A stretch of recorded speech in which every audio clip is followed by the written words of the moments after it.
Hello friends, welcome to my channel vlog डिप। कैसे हैं आप सब? मैं आशा करता हूँ आप सब बहुत अच्छे होंगे। तो हम आज की वीडियो स्टार्ट करते हैं। तो आज की वीडियो में हम बात करने वाले हैं वारंटी के टॉपिक में, क्योंकि आज की डेट में आपको वारंटी के बारे में जानना बहुत इंपॉर्टेंट है। आज हम बात करने वाले हैं कि वारंटी में क्या क्या कवर होता है, वारंटी में क्या क्या कवर नहीं होता है, वारंटी को हम कैसे क्लेम कर सकते हैं, वारंटी के टर्म्स एंड कंडीशंस क्या होते हैं, एक्सटेंडेड वारंटी हमें लेना चाहिए या नहीं लेनी चाहिए। सारी डिटेल्स हम इस वीडियो में कवर करने वाले हैं। और हाँ, एक वीडियो के एंड में आपको एक बहुत इंपॉर्टेंट चीज़ बताने वाला हूँ, तो वीडियो को बिल्कुल भी स्किप मत करना और लास्ट तक ज़रूर देखना। आपको एक इंपॉर्टेंट चीज़ जो वारंटी से रिलेटेड मैं बताने वाला हूँ वो सुन के आपको ज़रूर अच्छा लगेगा, ज़रूर फ़ायदा होगा। तो देखते रहिए और चलिए शुरू करते हैं।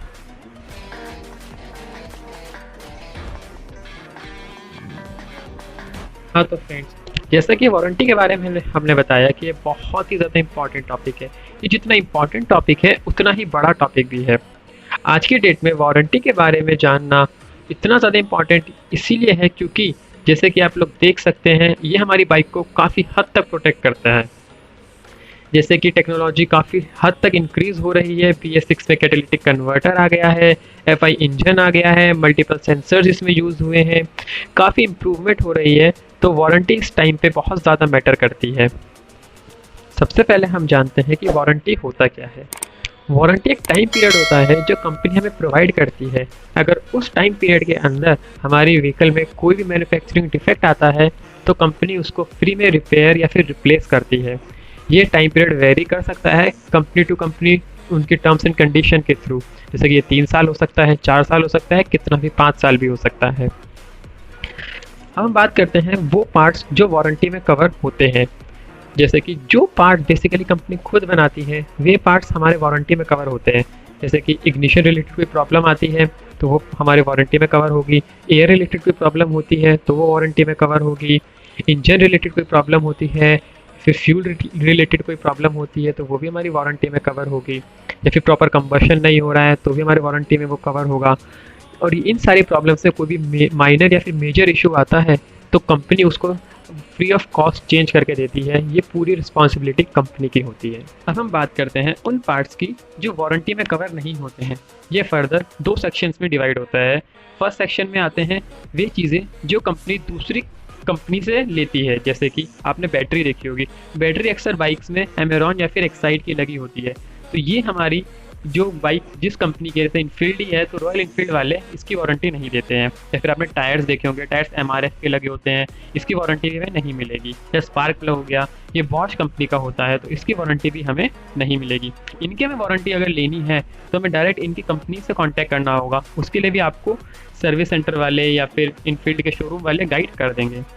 सेकेंड चीज़ें आती हैं जो वेयर एंड टियर होती है, जो हमारी टोटली हमारी राइड पे डिपेंड करते हैं। हम किस तरह की अपनी कार को, अपनी बाइक को राइड कर रहे हैं। जैसे कि क्लच वायर हो गई, चेन सेट हो गया, हैंडल बार हो गया, बल्ब हो गया, इन सब चीज़ों की वारंटी भी नहीं होती है। ये सब हमारी वारंटी में कवर नहीं होंगी। या फिर हमारी बाइक में कोई डेंट आ गया, या फिर रस्टिंग हो गई है, या फिर पेंट का इशू आ गया है, तो ये सब चीज़ें हमारी वारंटी में कवर नहीं होती है। कंपनी इसकी कोई वारंटी नहीं देती है। हाँ, पेंट के इशू में एक एक्सेप्शनल हो सकता है, जैसे आपने नई बाइक ली है और कुछ ही टाइम में उसका कलर फेड हो गया है या कलर उड़ गया है, तो इस चीज़ में आपको एक्सेप्शन केस में पेंट की वारंटी मिल सकती है, लेकिन बाकी चीज़ों की आपको वारंटी नहीं मिलती है। अब हम बात करते हैं वो टर्म्स एंड कंडीशन की जो बेसिकली कॉमन होती हैं अगर हम किसी भी व्हीकल की वारंटी को क्लेम करते हैं। तो जैसे कि आपने अगर कोई भी पार्ट चेंज कराया है तो वो उसी कंपनी का होना चाहिए। फॉर एग्जांपल, अगर आपने बुलेट में कोई पार्ट चेंज कराया है या आपने कुछ भी उसमें कराया है, चीज़ें बदली हैं, तो वो आपकी इनफील्ड की ही होनी चाहिए। इनफील्ड के ऑथराइज सर्विस सेंटर से ही आपने लगवाई हो वो चीज़ें। या फिर आप अपने सर्विस जो कराते हैं वो इनफील्ड के ऑथराइज सर्विस सेंटर से ही करानी चाहिए आपको। उसका आपके पास रिकॉर्ड होना चाहिए और टाइम टू टाइम आपकी सर्विस होनी चाहिए। ऐसा नहीं आप कभी सर्विस डिले कर रहे हैं, आपकी 1000 किलोमीटर के बाद सर्विस होनी है तो आप 2000 किलोमीटर के बाद करा रहे हैं, ऐसा नहीं होना चाहिए। अगर ऐसा आप करेंगे तो आपको वारंटी लेने में फिर प्रॉब्लम आ सकती है। तो आपको रिकॉर्ड रखने होंगे, आपको सारी चीज़ें लीगल करनी होंगी, तो ताकि आपको ईजिली आप अपनी वारंटी को क्लेम कर सकते हैं। अब हम बात करते हैं कि आपको एक्सटेंडेड वारंटी लेनी चाहिए या नहीं। तो इसका सिंपल सा आंसर है हाँ, ये बहुत इंपॉर्टेंट है। आपको अगर आप इनफील्ड खरीदते हैं तो बेसिकली आपको 2 साल की वारंटी मिलती है, लेकिन अगर आप उसको एक्सटेंड कराते हैं तो आपको 3 से 4 साल तक की वारंटी भी मिल सकती है, और कुछ केसेस में तो 5 साल तक की भी आपको मिल सकती है। बेसिकली कुछ प्रॉब्लम होती हैं जो 1 साल, 2 साल, 3 साल, 4 साल बाद भी दिखाई पड़ती हैं, जो इनिशियली आपको आइडेंटिफ़ाई नहीं होंगी, लेकिन कुछ टाइम बाद आपको वो प्रॉब्लम आने लगेगी, और अगर आप उसको बिना वारंटी के सही कराते हैं, तो आपको उसके लिए बहुत ज़्यादा पैसा देना पड़ जाएगा। तो इससे अच्छा है आप उसकी वारंटी एक्सटेंड करा लें परचेज़ के टाइम पे ही, ताकि आपकी अगर कोई ऐसी प्रॉब्लम आती है, तो आपको ईज़िली आप क्लेम मिल जाए और आपको उसकी वारंटी के लिए पैसा ज़्यादा धन देना ना पड़े। और वारंटी से रिलेटेड मैं आपको एक सबसे इम्पॉर्टेंट चीज़ बताने वाला हूँ। कई बार आप अपनी वारंटी क्लेम करने जाते हैं तो आपको सर्विस सेंटर से, फिर शोरूम से एक अच्छा रिस्पांस नहीं मिलता है, वे आपकी बात सुनते ही नहीं है। तो ऐसे में आपको अपना टेम्पर लूज़ नहीं करना होता, उनसे कोई लड़ाई नहीं करनी होती है।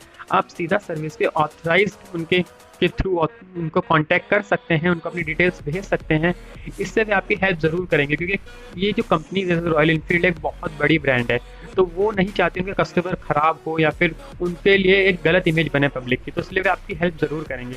और इन केस, रेयर केस में अगर वे भी आपकी हेल्प नहीं करते हैं, तो आप इसके लिए एक लीगल एक्शन आपको लेना चाहिए। आप लीगल एक्शन ले सकते हैं, क्योंकि कस्टमर सेटिस्फेक्शन एक बहुत इंपॉर्टेंट होता है, और आप अपनी हक के लिए ज़रूर अपना स्टैंड ले सकते हैं।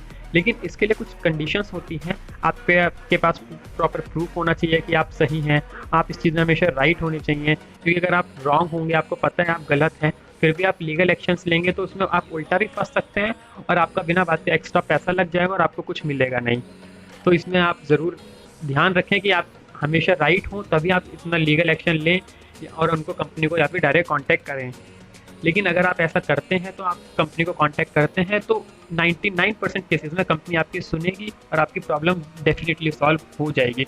तो ऐसे में आप शोरूम्स पे लड़ाई ना करें, उन पे चिल्लाएं नहीं, सीधा आप कंपनी के ऑथराइज पे, उनके मेन हेडक्वार्टर से कांटेक्ट कर सकते हैं। आई होप मैंने इस वीडियो में मैक्सिमम पॉइंट्स कवर कर दिए होंगे।